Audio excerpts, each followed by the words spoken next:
Mimi ni mfanya biashara katika kaunti hii ya Nakuru na tena mwanasiasa, na ningetaka kuongea mambo kadhaa kuhusiana hii maandamano. Maandamano imekuwa wakati wa Azimio, na wenye wanapanga maandamano hawajui nini wanapanga.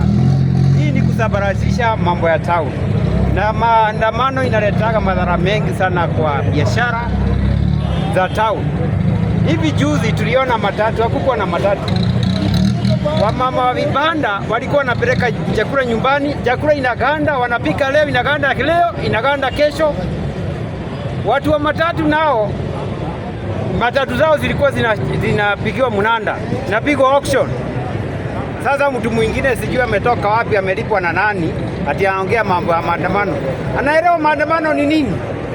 Tena anaongea mambo ya viongozi, ati kuna kiongozi CS Mwaura, sijui Kuria, sijui Josh. Kama kuna viongozi ambao wanapatikana kila siku, ukienda saa moja kwa ofisi utampata. Ukichukua hii simu yangu, hata isipokuwa ni muda ningepiga saa hii, hawa viongozi wanaweza patikana. Ukienda kwa kibanda unampata, ukienda kwa hoteli nampata.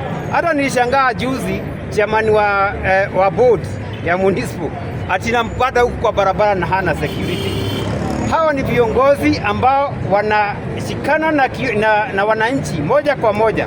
Kama uko na jambo, wewe uko na maandamano, leta hiyo hoja yako ambayo uko nayo, ilete. Wacha matisho mbali, ilete. Kwa nini unaogopa kuja kwa ofisi?